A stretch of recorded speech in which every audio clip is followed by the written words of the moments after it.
Podcasting live from Holy Cross High School, this is Crusader Overtime. And now, please welcome our host, Holy Cross High School's Athletic Director, Coach Bear. Okay, good morning, everybody. Welcome to the fourth edition of our overtime period, our podcast here at Holy Cross. Just had some exciting stuff happen to our sports programs this past week. What I'm going to start first with is close out our winter season. I'll give you all the updates of how our teams have finished. Then I have a special guest on today, our head basketball coach for our girls team, Frank Lombardo. Then we'll talk a little bit about, championship game and what's going on this weekend, and then we'll wrap it up. So first, I want to start with their winter season. Our boys basketball team finished with a 17-6 record, making it to round 2 of the CIAC state tournament. Our boys swimming and diving, they finished the season Tuesday night on March 15th, winning the Class S state championship. It was an unbelievable win for them.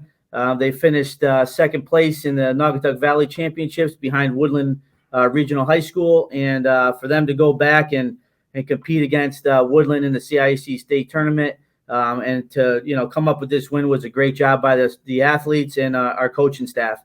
It was really good showing also for the NVL teams in that state tournament. We had Holy Cross 1, Woodland 2, and Oxford 3. So it was a really great showing by our swim programs in the NVL.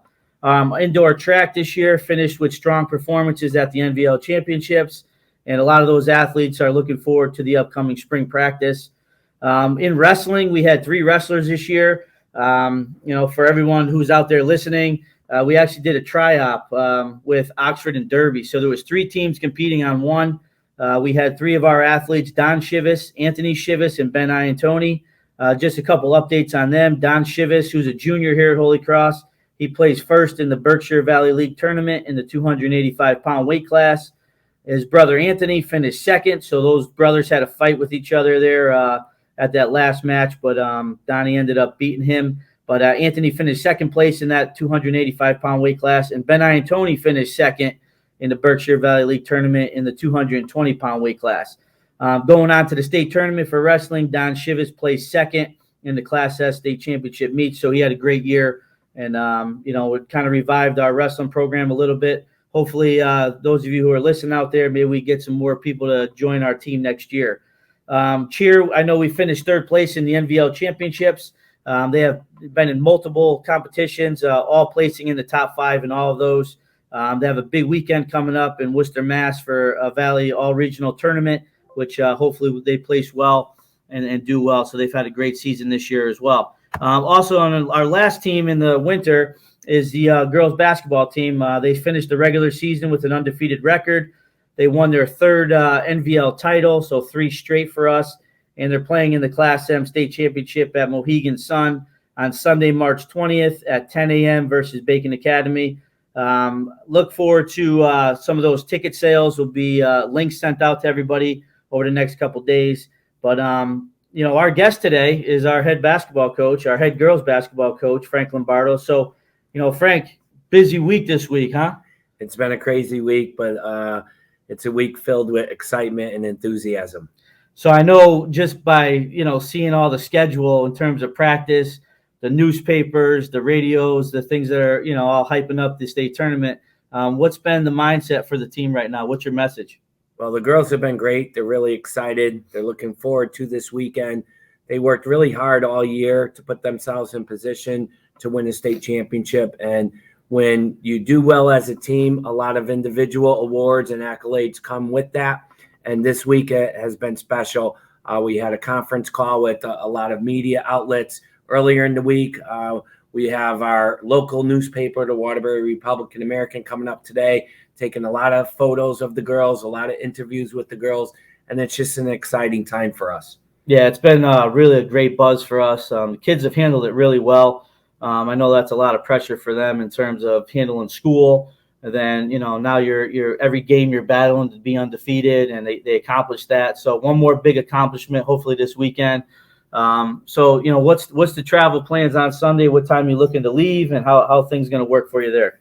Well, here at Holy Cross, we have a couple traditions year in and year out. And one of our traditions is taking the quiet time for a prayer service each Thursday morning. So we did do that this morning.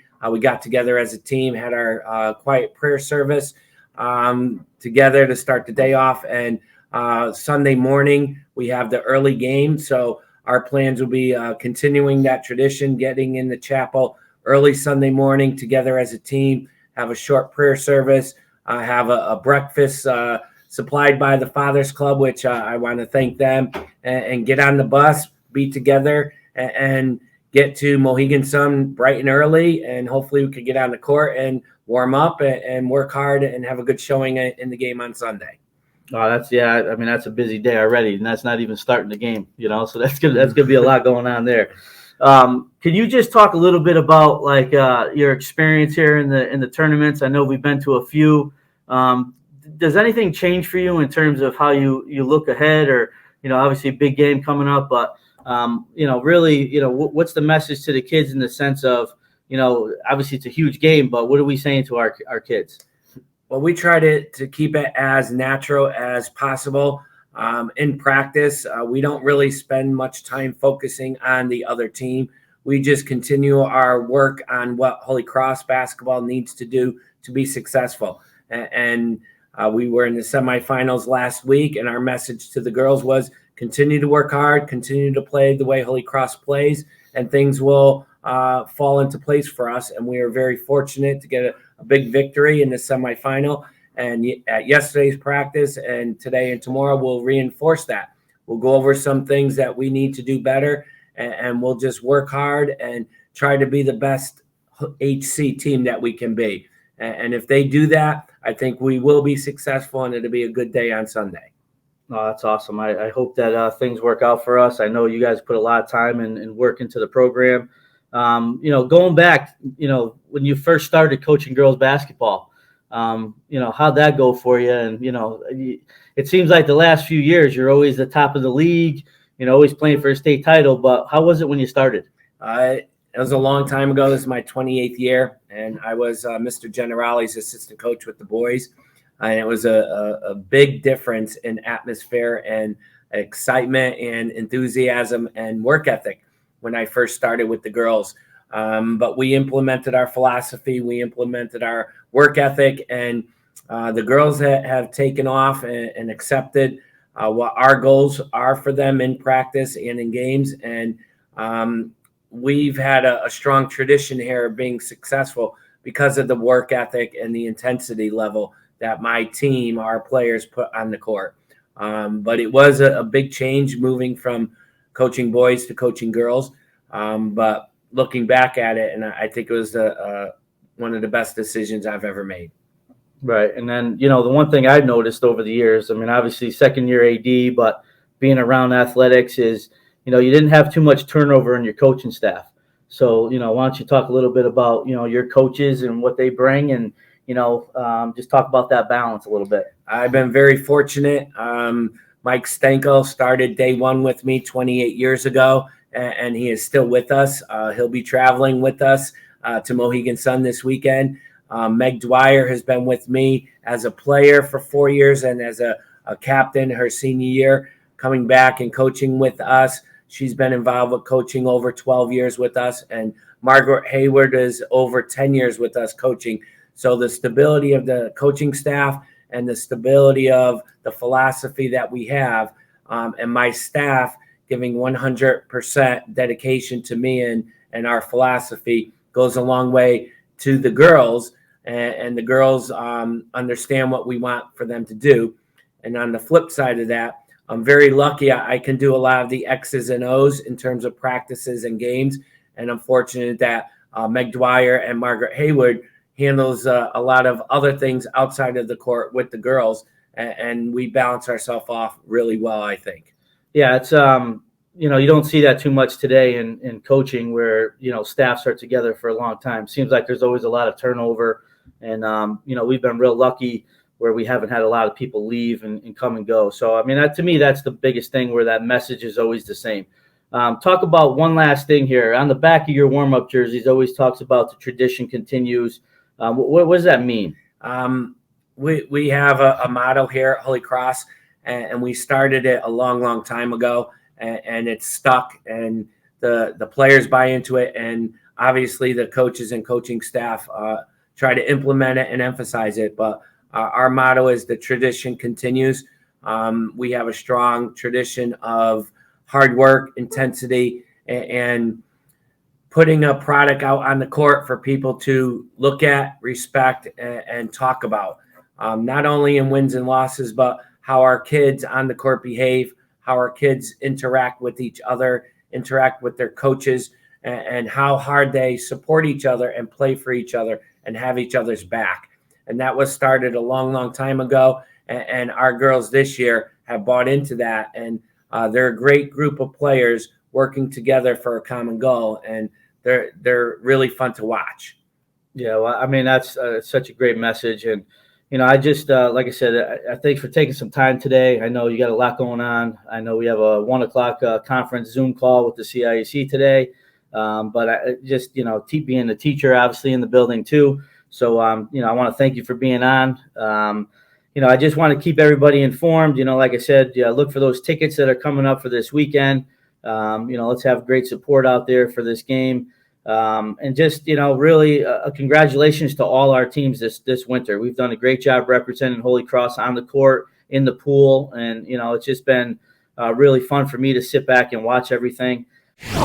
This is the time, Frank, where, we do these rapid questions now. So we'll see how fast you are on your feet here. But we're going to go through a couple of them, and then we'll close out. So, again, rapid questions for overtime.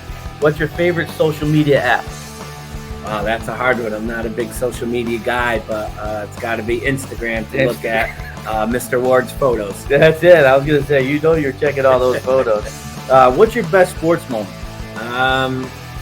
It's hard to tell. You remember the losses a lot more than the wins, but obviously the 2007 championship victory stands out because that was our first and only as of today state championship. Yeah, and that was a great team of kids, and kind of when you start talking foundations of the program, a lot of those kids set the foundation too. Yeah. But how about you personally, your best sports moment? I again, in that range of 2007 and 2017, we were very, very successful, but we beat a Capital Prep team in the state semifinal where we were a huge underdog. And it was funny that we called the timeout with about 5-6 seconds left, and the girls executed the timeout and we won at the buzzer. So it's always rewarding when they execute what you ask them to do. Okay. So you're telling me you didn't have many sports moments as a player. Who do you text most? Obviously my wife. Oh, okay, good answer on that one. I'm glad you said that. What was your first job? Not teaching, but first job. I actually worked in the city of Waterbury in the mayor's office. Okay. Long time. Long time ago. And your last question for this rapid time is, who's your hero? I've always looked up to John Wooden being a coach. I thought a lot of the philosophies he had in terms of behavior on the court, holding student athletes accountable. I try to model my coaching style along with those lines. Obviously, it was a different generation, but I think nowadays having student athletes work hard, holding them accountable, and playing together as a team are extremely important. Yeah, I mean, it's just his whole philosophy and the pyramid of success and all those things. I mean, every coach, I think, knows that, but that's a perfect person to kind of all of us to look up to. So, Frank, again, thank you very much. Thank you to all those who are going to be listening to this later on today. Catch me in 2 weeks on episode 5. We're going to be talking to some of our spring athletes. We're going to have our spring preview, softball, baseball, outdoor track. We got a lot of things going on, boys lacrosse. So we have a lot of things coming up in the spring. So in 2 weeks, look forward to that. And again, thank you guys for paying attention to us, and we'll see you next time. Thank you for joining us for this week's episode of Crusader Overtime. This podcast will be made available on all of our social media platforms. So if you like what you heard, please leave a comment or subscribe to our pages so that you won't miss a future episode. Thanks again for listening, everybody.